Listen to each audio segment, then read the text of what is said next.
The man I married, he was avoiding himself. He was avoiding his own truth. A lot of therapists will tell you, you marry your unhealed trauma. We don't just marry people. We marry patterns, wounds we never healed, stories we never questioned. Nobody saw a red flag. My family, my friends, nobody raised any concerns about him because he was everything that my father wasn't.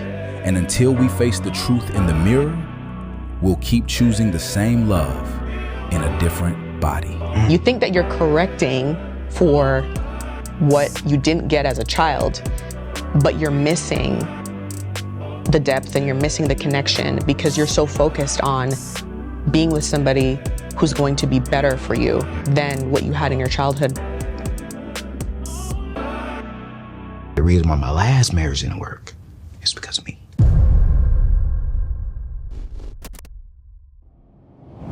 All right, Christine, I'm going to get straight into it. Okay. I have some questions down.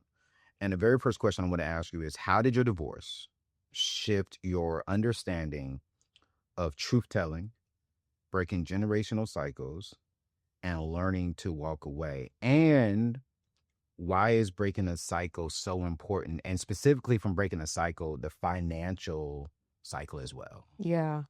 So my divorce taught me a lot about myself and about my own wounds and past trauma. Honestly, I was dealing with a narcissist, a covert narcissist, and this was somebody who was wearing a mask. Okay. So he was living a double life behind my back. Okay.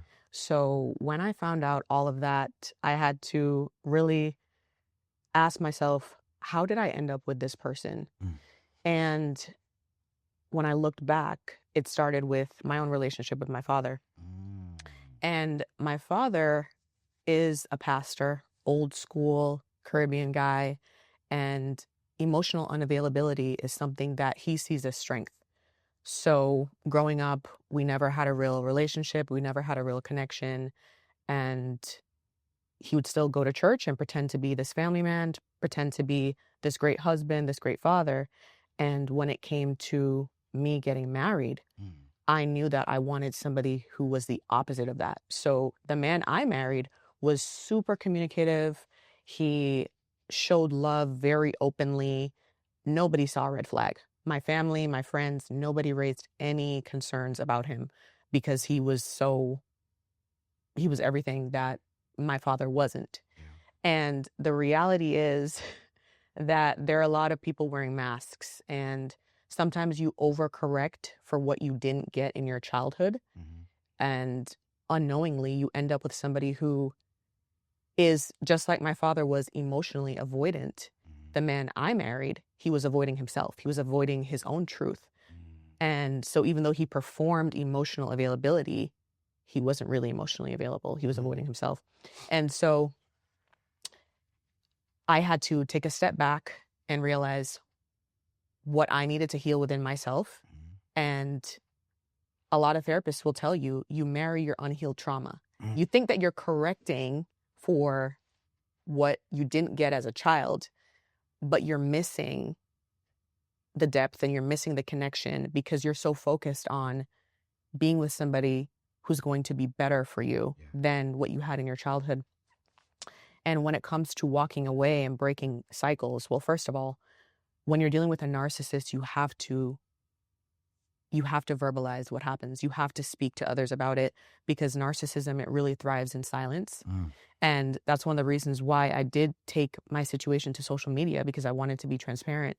I'm a content creator and I shared my wedding. I shared my prep for the wedding. So many young women follow me, and it was only right that I was transparent about what transpired in the marriage. And calling out narcissism for what it is and helping others to see it for what it is, because the reality is, again, this man, he wore a mask that was so good. Nobody raised a red flag. Everybody was convinced that this man loved me so much. This man is the best man for me. Nobody raised a red flag. And so just being able to identify narcissism and helping others to see it in their own relationships, that's huge. And when you speak truth, you actually free yourself from that cycle of silence. because I came to realize that I'm actually from a narcissistic family. My own father, the way he treats others in the family, his avoidance, that was mirrored back to me in the man that I married, avoiding himself. And financially, here's the thing, whatever you tolerate in your relationships, that is going to translate in your money. Absolutely.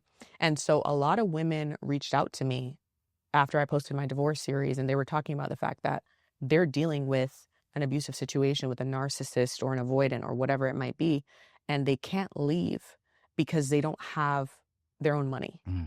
And they're trying to reach out to me to figure out how to make more money, how to get money, so that they can pivot out of that situation. Wow. And this is why I do what I do when it comes to workshops and classes for women, because you have to be financially independent so that you can leave any situation that's no longer serving you. If you've been sitting on the sidelines with crypto, wondering if you should jump in, hey, listen, I need you to listen up, because it is finally here. A national chartered bank where you can buy, sell, and even hold crypto. Crypto brought to you by my friends at SoFi Bank. While you can't open a crypto account just yet, they do have a wait list, and you can be one of the very first people to get access to it. And here's what I love. You don't need another app. You don't even need another login, not even another headache, because it's seamless integration, which means you can manage your crypto right alongside your checking, your savings, and investments all in one place in the SoFi app. One place, and it's completely done. And listen, it's easy to trade. The same simple platform to buy, hold, and even sell. Now look, crypto comes with risk. Let's be honest here. So you got to make sure it's right for your specific situation. But if you're crypto curious and want to dip your toe in, hey, SoFi, they have something specifically for you. So head over to SoFi.com/Anthony O'Neal and join their waitlist today. Again, that is SoFi.com/Anthony O'Neal.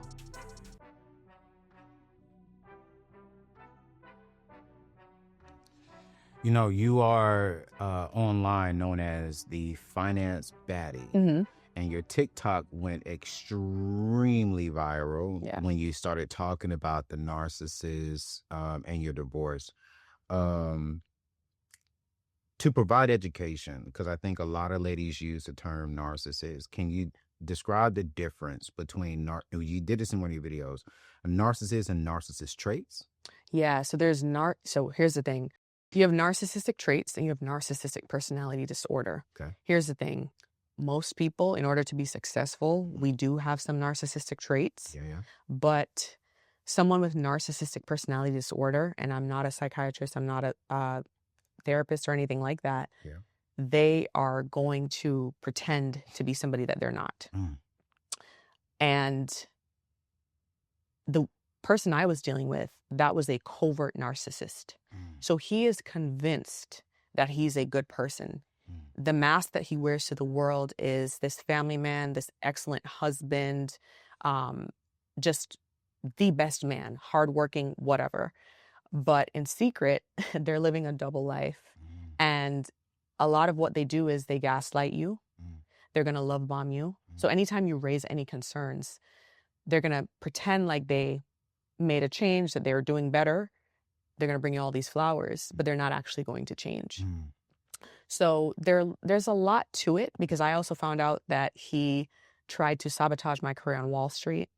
I found out that he tried to sabotage my content creation career, all while pretending to be my best friend, and all while pretending to be like the person who was there for me. So the person I'm sleeping next to is trying to destroy me in secret. While you were married?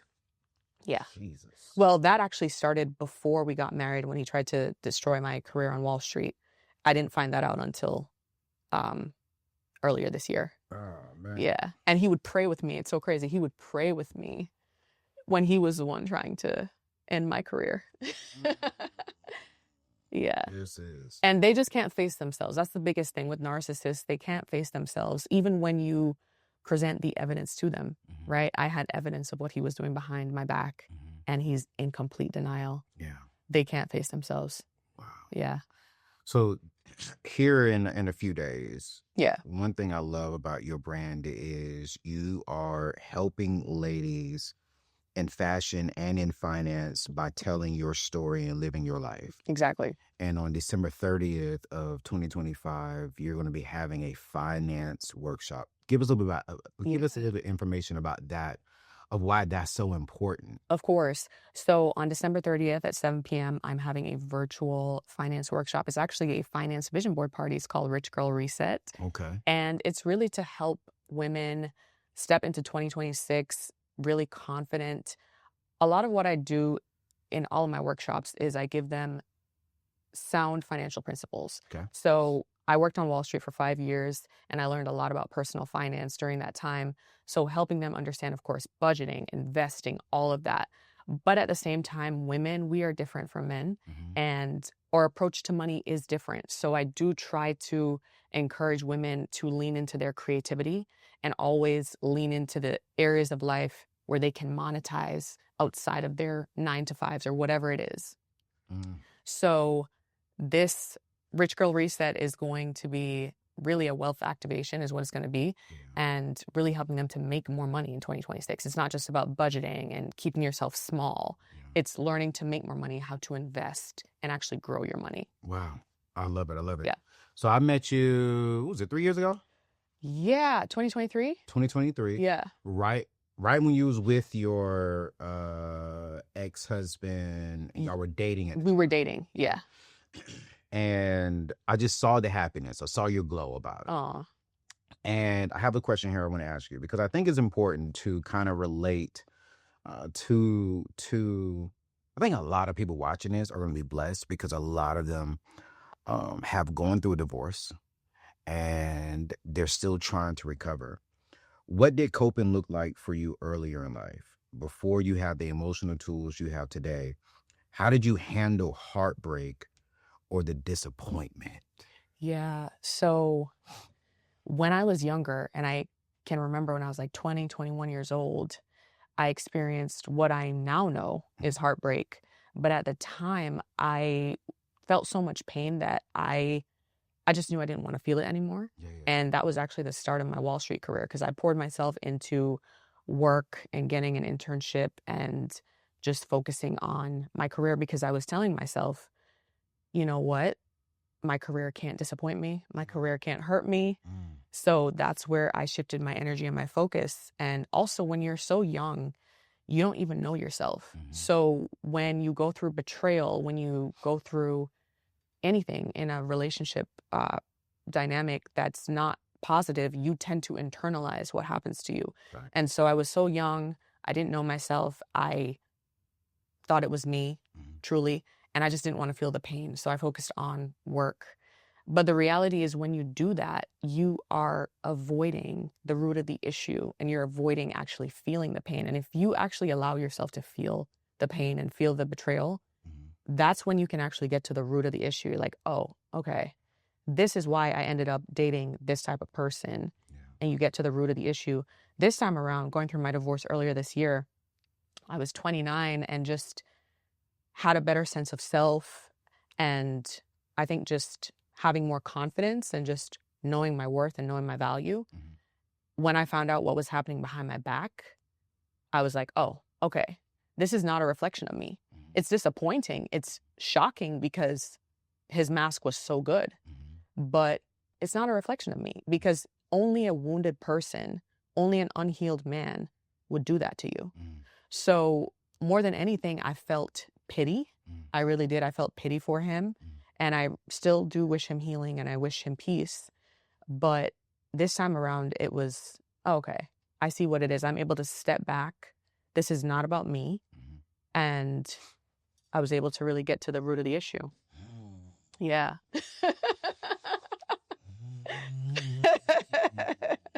So I've gone viral and gotten negative feedback from what I'm about to ask you. And I've gotten some positive feedback. And I've noticed the negative feedback comes mainly from, I would say, the Christian community. And or people who are just not educated with this. Someone as young as you are, I won't put your age out there. 30, it's fine. We'll tell other folks. I respect that. 30 years old, you've been through a divorce earlier. Yes. In life. no kids, Mm-hmm. but you are financially successful. You was on Wall Street. Mm-hmm. And correct me if I'm wrong from doing my research more, because I met you at the Called at Yeah. Tory Roberts thing Yeah. years ago, and you was killing it back then. Still are killing it now. I don't want to Yeah. knock out what you're doing now, but you were financially in a good place. Yes. To where you didn't need a man for finance. Yes, never. And he said, never. That's strong. Her strength was like, ever. Great. But following your journey when you were married, you shifted, right? And so you gave up some of the finance a little bit and shifted into being a stay-at-home wife to a content creation. Today, you're single. You said it cost you $41,000 for your divorce, right? 46, yeah. 46. You said Yeah. get the $46,000 for your divorce, and you are getting back to where you were pre-marriage. Mm-hmm. Getting married again. You're 30. You want to get married again? Is he signing a prenup? Absolutely. Absolutely. What's your stance on that now? Coming on this side of the world now, why would you, as a Christian woman, right? You're very strong in your belief, your Christian walk. Why a prenup now? So I didn't sign a prenup for my first marriage. Was it an option, or y'all did not even talk about it? We talked about it briefly, but I think, here's the thing. I believe in love. I'm a lover girl. That's just how I am. And I think you get so happy and you get so, you just think that this is going to be a lifetime thing. Yeah. And so, and I think the thing is, I believe this man's heart for me more than anything else. Like, it wasn't about his looks. It wasn't about his money. Mm-hmm. He also worked on Wall Street. Okay. I believed his heart for me. And I was like, well, why do we need a prenup? Well, we both were like, we don't need a prenup. Mm-hmm. Like, we love each other. Christian too? He is. Okay. Yeah. Okay. Exactly. Another thing about narcissists, they're going to go to church. They're going to go to church. Brothers, we got some work to do, brothers. But yeah, I believe his heart for me, and we talked about it, but we didn't really, we're like, we don't need it. It is what it is. Okay. And thankfully, we were able to walk away from the marriage in a good position, both of us. Okay. But absolutely, I would do it again, and I would absolutely get an infidelity clause. Because I always say on my channel, if he breaks the vows, he breaks bread. Mm-hmm. He should. Mm-hmm. I would also get a reputational protection clause, especially if you're a public figure. Okay. That's something that people can start saying whatever, especially when you're dealing with a narcissist. Okay. They'll start making up stories about you. That's important. So pause for educational purpose. Let's go back to infidelity clause. Yeah. What does that mean for someone who's never heard of that? Yeah. What's infidelity clause? Pretty much, if he breaks the vows, he breaks bread, period. So if he's going to cheat on you, you can set it up however you want, but you should get compensated. I think you should. Yeah. Or at least you're not going to get any alimony, depending on the situation that you have. If you cheat on somebody, if you step out on your marriage, you broke the contract, certain things are no longer going to be happening. Yeah. My attorney told me, so we already have one up. Yeah. I thought I was going to get married at one point in time a few years ago to a young lady, and it didn't work out. It didn't work out because of me. I'll be honest, I own that part. Yeah. Not because I ain't cheating, not like that crazy, y'all. I wasn't moving with intentions at that time. Mm-hmm. And he said, if she was my client and she came to me saying I'm about to marry Anthony O'Neal, and Anthony O'Neal did not have an infidelity clause in there saying that if he cheats, you get X amount of dollars for every single year you were married, I would tell her she is absolutely crazy to get married. And I was like, what? He said, so the infidelity clause makes you as the man think 3 times, is this worth messing up this? Right. And if it's something that you feel as if you need to walk away from, you will start that process at least in a healthier way. May not be the right way. And I'm like, yo, I don't get married, especially at this age. I'm not getting married with divorce in mind. Right. but neither did you. Exactly. Absolutely. You know? And it's like, and I knew better. That's the thing. Like, I worked on Wall Street. I knew better. But I think a lot of the times as women, and this is why I do what I do on my channel, we lead with our hearts a lot. yeah. We are just so loving. It's not about what, for some of us at least, it's not about what somebody can do for me, because I already have my own. I can do my own. Yeah. But I just didn't think that would happen to me. I just did not see it coming at all. That's the thing. And so you have to prepare yourself. You have to be realistic, because at the end of the day, we're human beings. Yeah.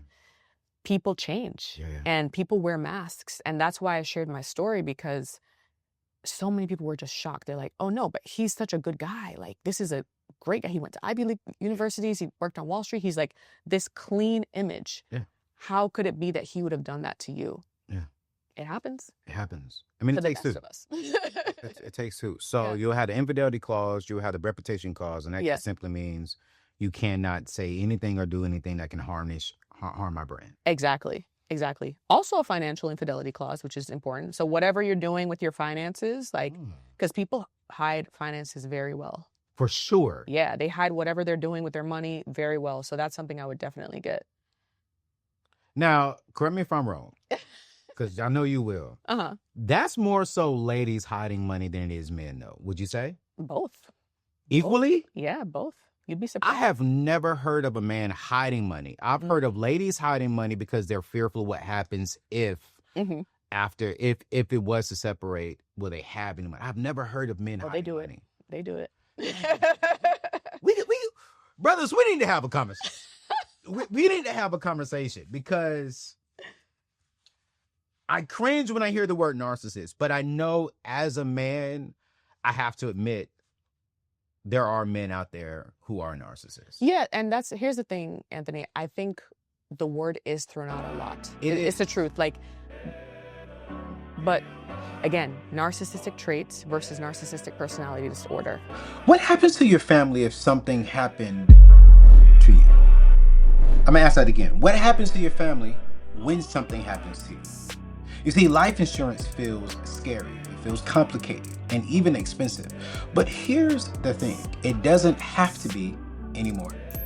Most of us are walking around with no life insurance policy, but we have a name brand item. Thinking, I'm young, I'm healthy, I got time. Family, I want to be honest with you. I'm so sorry. That's not faith. That is pure foolishness. Here's what I love about my friends over at Ethos. They've made getting term life insurance 100% simple. No medical exams, no waiting weeks for approval. You can get a quote online in literally 10 minutes like myself and get approved the exact same day. We're talking coverage from $100,000 up to $2 million with absolutely no blood work for way less than what you actually think. Term life insurance is pure protection at a fraction of the cost of whole life insurance. Look, a healthy 30-year-old can get a $500,000 policy for about $25 a month. That's less than your Netflix and Spotify combined. Listen, your family deserves to be protected.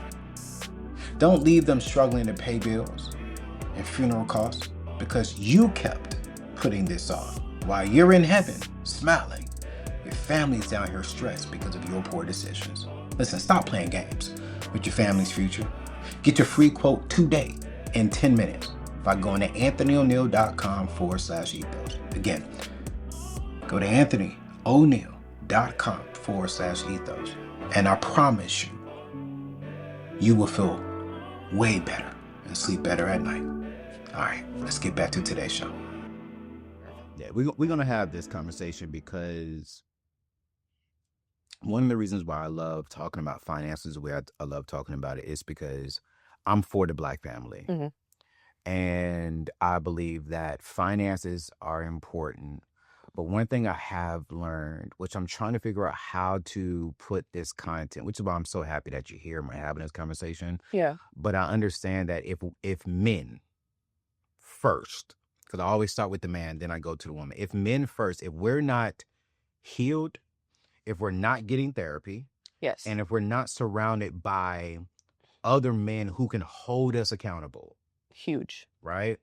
then we're not going to, it doesn't matter how much money we have. Yeah. Because the more money we actually have, then the more of the unhealthy side of us will be exposed. Exactly. And I had to learn that from my pastor, who's one of my closest friends. Man, he's called me out on so much of my issues and BS. Yeah. My mentors who are older, been married 40 years, Yeah. 40 years, are like that. And you said something, and I want to talk about this. Mhm. I want to talk about accountability. Yes. Because Huge. you said something like, I don't know if you said it on the show or beforehand, but you was like saying something how like it starts at home. It does. And I think I'm just different, right? Because I think me and you were talking about it. You said sometimes for men, it starts with the mother.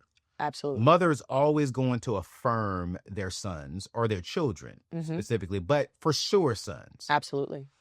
I am backwards. My mama, and I have two. So I have a biological parents and then they married other, right? So my biological mother and my other mother, them jokers did not affirm me.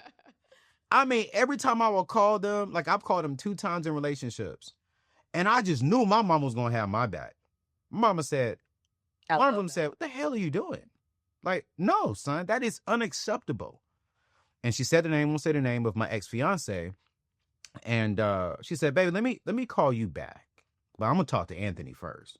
And my mom really held me accountable. That's huge. And I never, like, the last person I want to talk to about relationships are my mothers. Because I know they're going to hold me accountable more than anyone else. But then it's like now God has really put me in a place to where everyone around me is going to hold me accountable. I have friends I talk to a lot who live here. I won't say their names, but they just got engaged. And every time we talk, they always say, "Okay, Anthony, what did you do? Right. Like, what can you learn? Do you believe from a man's perspective, we could do better at holding ourselves accountable?" Absolutely. I think accountability, that's the difference between a wounded little boy and a man. Okay. That's real. That's real. But I think the reality is...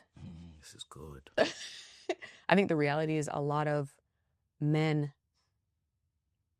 see accountability as man bashing. Okay. Right? I can sense that. Because as soon as you hold them accountable, they see it as an attack. But the reality is the most loving thing somebody can do for you is hold you accountable. Facts. Absolutely. Facts. And they need to understand that. And you're able to acknowledge that, Anthony, because... And it ain't easy. Exactly. And it took time to get there. And it still to this day doesn't feel good. Right. Accountability doesn't feel good. Right. I ain't gonna lie to nobody. Yeah. But I know that it will, one, it helps my business. It'll help my future relationship.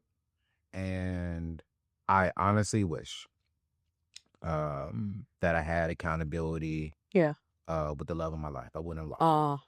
Right? Because they were like, "Yo, you that dude. Like, you got this, you got that, you got this. Man, you can get something better."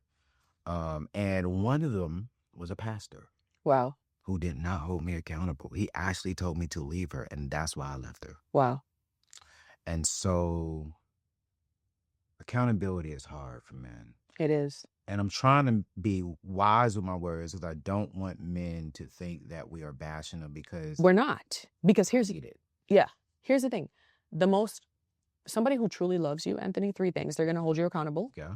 They're going to encourage you to heal. Yes. And they're going to require honesty from you. I agree with that. And that is something in 2026. We're doing a men's group to where every month men will get together. It will be solely around finances, because I use finance to draw us in. Yeah. Right. So we talk about that. But within those groups, we had one, and inside of that group, Ed will tell you, my video guy, and no woman was allowed. Yeah. There's only one woman. She was there with her husband, and she's a good friend of mine. And 50% of the conversation was about men and money, but then the other 50% is about, yo, we got to hold each other accountable. We do. Because our families are not going to be better if we don't have, what's the proper way to say it? If we don't have control over our flesh. Right. If we can't date one woman and be faithful in that relationship, if we can't be married, even within my organization, if you work with me, they sign a call saying that they'll be faithful. And if they're not faithful, they got to resign. They'll get a letter of recommendation from me because I know it doesn't impact their work, but I want to be around men and women who are faithful. I love that. And so we do that. But then within those circles, I want to answer this question because I'm going to be fair on both sides. Yeah. Men, we have those conversations about accountability. Yeah. And we're prideful men, so it's a hard conversation. Right. But inside of that conversation, they're like, man, accountability for me, okay, I get. But what about my wife? What about the ladies? Like, accountability for them seems like it's even harder because their ladies tend to support their thinking rather than hold them accountable. What are some things ladies should be accountable for, you think? So I love that you asked that question. I think women largely have to be accountable for enabling low vibrational behavior and enabling dysfunction. Largely as women, men and women, we tend to confuse love with attachment.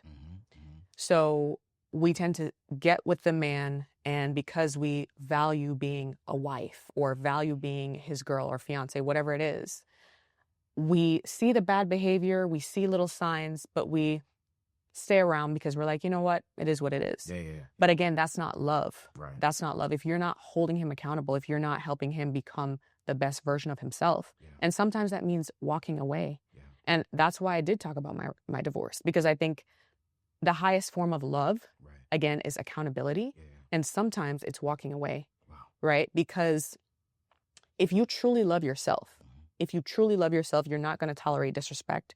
You're not going to tolerate cheating. You're not going to tolerate betrayal. But a lot of us as women, we don't love ourselves. So we let people walk all over us. We let the men get away with all kinds of behavior. We don't say anything. And we need to be accountable for that. And again, mothers, a lot of mothers, it was different for you, but a lot of mothers, they don't hold their sons accountable. If you ask anybody, if they have like a sister or brother, the sister had a different upbringing than the brother. The brother could do anything. And so it starts in childhood. If you as a mother always enabled your son, when he becomes 20 years old, when he's out there in the world, where's the accountability? Yep. And the thing is, you're going to have a man like that attaching himself to women who always enable him and always prop up his ego. He's looking for his mom. Absolutely. For sure. Yeah. And his mom is destroying him at the end of the day. Because anybody who truly loves you wants to see you grow. They're not going to encourage the low vibrational behavior. They're not going to encourage you doing things that are beneath you. Facts. That's just not love. Facts. No, it's not. And I see that a lot with ladies. And how would you say, because you're not a mother, but let's say a healthy man is dating a healthy woman, right, who's raising a son, but her love is enabling, and he sees that. How should he bring up the conversation, or should he not even bring that up? Because, that could be a sensitive conversation with her. Because he could be trying to hold her accountable that can help his son in the long run. Because I have male friends who were sheltered, confirmed their entire life by their mothers, and get to a woman and their relationship is not working, not solely because of them. It's just because they were trained that way. If my mom did all this, then my woman should do this too. So how should a man have that conversation if he sees it? Or do you think he should not and just leave that? He should absolutely have that conversation. He should have that conversation. We have to hold each other accountable, Anthony, because again, it's not just for men, it's for women. Accountability is the highest form of love. I'm telling you, it's the highest form of love. If somebody doesn't hold you accountable, if they just affirm what you're doing, right? Especially when it comes to a child. You have to hold it accountable. You can't just affirm your child. He has to learn. Your child is learning from you. You have a duty to make sure that they're raised the right way. So we have to hold each other accountable, and we need to stop taking accountability so personal. And if accountability triggers you, that tells me that you have some work to do. You have some healing to do. Yeah. That's true. That's true. I want my people to hold me accountable because I know that's what makes me better. I want my friends to hold me accountable. Yes. I want my family to hold me accountable. That's what makes me better. No, facts. Yeah. Facts. No, I agree with that, man. I have good friends. I can say their name, Ronnie and Courtney. He's on my show every month. And every time we go out to eat, Yeah. Ronnie has this thing. And she's like, all right, what is one thing you're working on? Right. And then we tell each other what is one thing you need to work on. Mm-hmm. Like, it's not just a good feeling. It's like, hey, yo, we see you doing this. You got to stop. Yeah. You know, you need to pivot this. You need to do this. All right, Ronnie, we see you doing this. All right, Courtney, we see you doing this. We do that at least once a month. I love that. And I love that because it challenges me and it makes me better to hear the negative. But then also what I love is after the negative, yo, here's where you're killing it. Right. Keep doing that. And honestly, teach us how you're doing that. Yeah. So there's this accountability and then there's this love and we're helping each other grow. And here's what I love about it. And this is why I just love them too, is we see the growth. And I love that. So as we end this show, two things. Number one, December 30th. Hey, put me on this calendar. I mean, on this, not this calendar, on this camera right here. December 30th, she has an amazing workshop. Rich Girl Reset. Rich Girl Reset. And I firmly do believe, I've been following her journey for like 3 years. She's killing the game. I want to encourage you to check it out, right? So we're going to put the link inside of the show description, whether you're watching this on YouTube and or on podcast. And I want y'all to go check it out because she's going to really teach you finances from a woman perspective. And I can't do that. You know, I can teach you how to get out of debt and build wealth, but I can't teach you that from a woman's perspective. And so, brothers, I think this is a good Christmas gift to give on top of what you're giving. Don't just give this because then, you know, I don't want to create no issues at the house. But, you know, I think, brothers, we can do better at sowing into our significant other's financial future, sowing into their business, sowing into say, hey, you know what, go do this for you. I bought the ticket, whatever the price was. But spend a couple hours with the Finance Baddie and become a Finance Baddie yourself. With that being said, I'm curious, with your experience as a woman who's in the beauty world, who was in Wall Street, who was married, now divorced, and in this season of whatever the season is for you, what is 2 financial things you've learned that you think all ladies should know? Yeah. First of all, so many women reached out to me on the back of my divorce series, telling me that they were in similar situations. They were in abusive relationships with narcissists, and they just didn't have the money to leave. So some of them have kids, some don't. And it broke my heart because they essentially prompted me to create another financial workshop. And I do them every now and then to help them to get their finances in order so that they can pivot. It's important for you to be financially independent. It doesn't matter if you are married to the richest man in the world. You need to have your own money because, again, people are human. Circumstances change. You always want to be able to earn your own income. And I think that empowers you as a woman as well. It really does. Apart from that, get a prenup. Get a prenup. Absolutely. Get the prenup. She on his prenup, y'all. Hey, prenup. Absolutely. Okay. We're getting prenups. That's what we're doing because we are protecting our financial futures. We're protecting ourselves financially. You don't want to be in a situation where everything's going wonderful and suddenly you realize this person was wearing a mask. Learn from my experience and protect yourself. What if this young lady only makes $50,000 a year? Absolutely. Get a prenup. Yeah, still get a prenup. You never know. You never know. So the prenup is not just about the money. No, it's just protection. Here's the thing. Marriage is a contract. You're entering into a contract. Yeah. You got to protect yourself. Right. Yeah. I agree with you. Yeah. You preaching to the God. I'm just asking your perspective as a Black woman who loves the Lord. You know what I'm saying? Because, I think a lot of people are not really educated on the term. We can love the Lord. We don't have to be naive. Well, I think their thing is, and we're aware of time, y'all. Sorry about this, but it's a good question. Yeah. I think a lot of people, specifically in the Christian world, feel as if we are saying that this will come to an end eventually. No, we're just acknowledging that we're human. That's what we're doing. And I think the more people learn from people like me who've been through situations like this and actually realize that, look, this could happen to any of us. Yeah. None of us are above this. I'm telling you, this person, the mask was impeccable. Yeah. My mother loved this man. Yeah. My family loved this man. My friends loved this man. They were convinced. They were like, oh, nobody has loved you like this before. Facts. Right? Yeah, yeah. And to find out what I found out. Yeah. You know, one thing I'm walking away from this interview, and I think all men need to walk away from this interview, is do the work. And over the last, I would say specifically 3 years, I've really been doing more work. I've been doing therapy for since my separation from my ex-fiance. So it's been about 11 years now. Wow. But I've really been doing more work, from therapy I even do silent retreats now, Oh, wow. to where we even go deeper. Yeah.